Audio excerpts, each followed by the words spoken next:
into the Church of the Holy Sepulchre. When I come here with a group, again, some tips. When I come here with a group, the first thing I say, listen, this is the holiest place in the world for most of the Christians. Maybe some Christian will not even come here, okay? But for most of the Christians, let's say almost 2 billion people, this is the holiest place in the world. That's it. That's how it looks. Have you been to other countries around the world? Have you seen churches? Yes. They all look much better than this one. What's going on here? Do the Christians here don't care about this church that they don't renovate it? And the answer is, not that they don't care. It's because they care too much. Now, immediately, I kind of build the tension and the expectation. Now, please remember, when tourist comes to visit a place, it doesn't matter if it's here or anywhere else, he doesn't want to be disappointed. When you pay $2,000 for a vacation in Greece, you don't want to be disappointed, right? You expect to enjoy, right? The same thing when someone comes to Holy Land. When someone comes to the Holy Land, he wants to have a positive experience. He wants to have a spiritual experience. He wants to be impressed. He wants to be inspired. Our duty, our role as tour guide is to answer his expectation, even if the Holy Land can be sometimes disappointing. I cannot stand it when I hear tour guides standing here and talk about the fight between the different Christian denominations. Even if it's true, I don't think it's true, but even if it's true, what for? So this Christian who came to see his holiest place, and what does he hear? About how Christians fight with each other. Conflict. He's disappointed. Why? Or he comes here and says, look at this crumpy building. It's not renovated because the Christians here don't care, because they cannot decide, they cannot agree on how to renovate it. Or I go to the Sea of Galilee, oh, look at this tiny dirty lake. He didn't come to be disappointed. He paid a lot of money. He waited a lot of time. He, took the risk because everyone told him it's dangerous to come to the Holy Land. He finally made it. And you complain about the Holy Land. The same about the Western Wall. Don't go and say, we're always fighting over the Western Wall, and this looks as this wall, it's not really impressive, and the ultra-Orthodox don't allow the reform. Don't do that. People want to enjoy. People want to have a good experience. So it's your duty, it's your role to answer the expectation.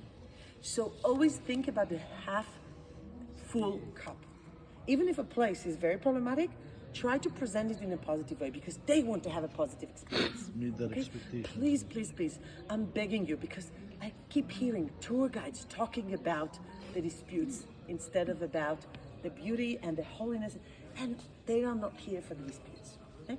Maybe you'll have groups that will be interested, but there's a way to describe it, and I will try to show how I present the disputes around the Church of the Holy Sepulchre in a positive way, that I even managed to convince evangelical Christians that this is an amazing place.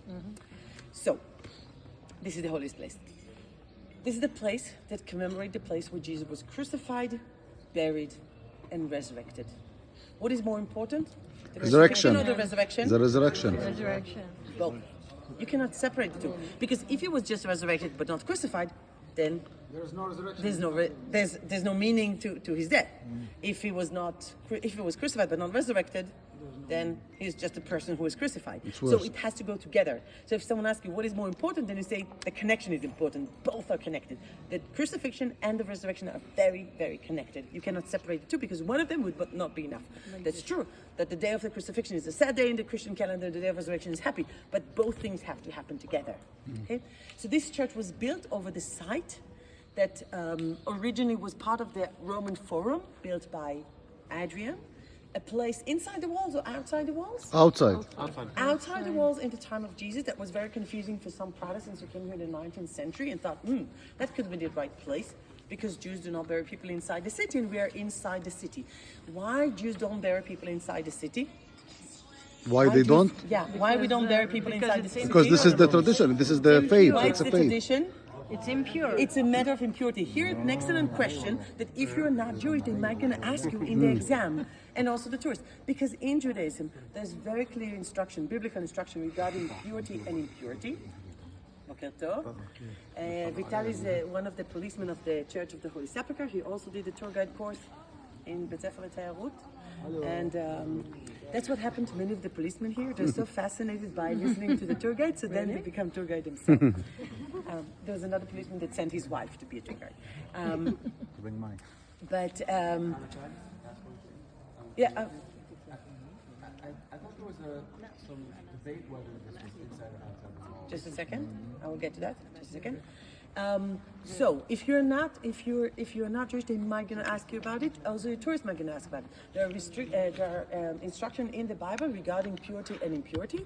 The dead body. If you are impure, you cannot enter the temple. You cannot eat from the sacrifices. And then certain things make you impure. Here you can hear the Greek Orthodox local parish praying in the Sunday service.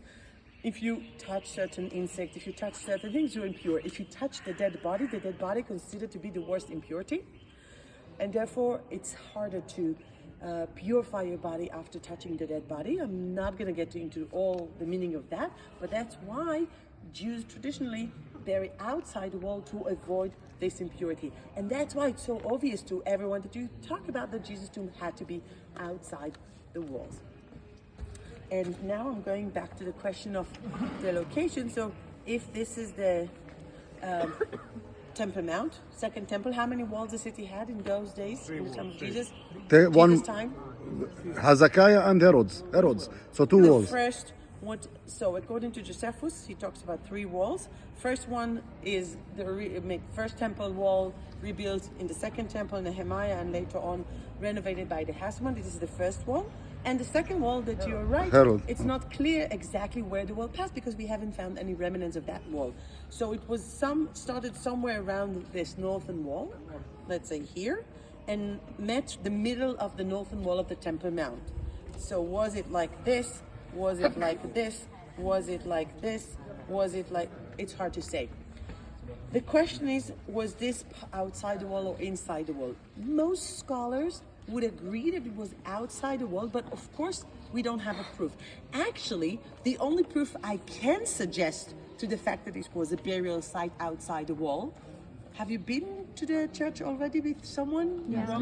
Okay, have you seen the tomb of in the back of the fact that you do have a big burial cave. Joseph Arimathea. It's dedicated to Joseph Arimathea. The fact that you do have a burial cave just next to the tomb of Jesus indicate that it was a burial site, and probably, and you hear me, probably outside the walls. But definitely people were buried here in the 1st century because we have a burial cave. So if you ask me as historian, and I always get this question, is that the correct place? Is this the real place?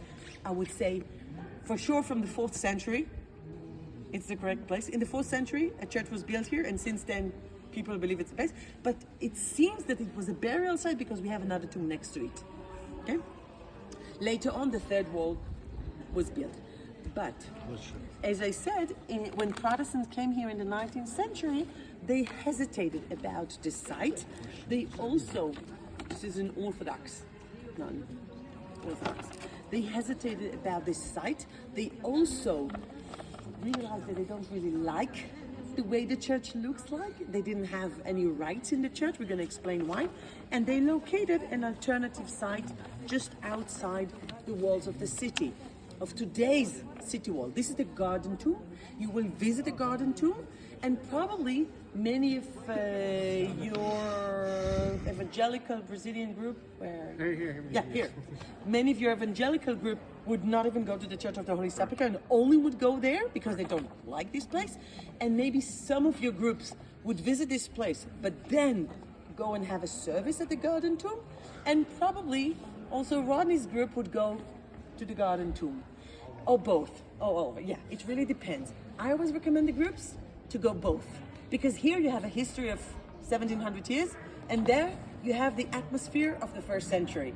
It's a garden, you see a cave, you have a little corner where you can have yourself. It's a different atmosphere. So if you want to see how things look like in Jesus' time, Garden Tomb is better. If you want to see 1700 years of history, then you come here.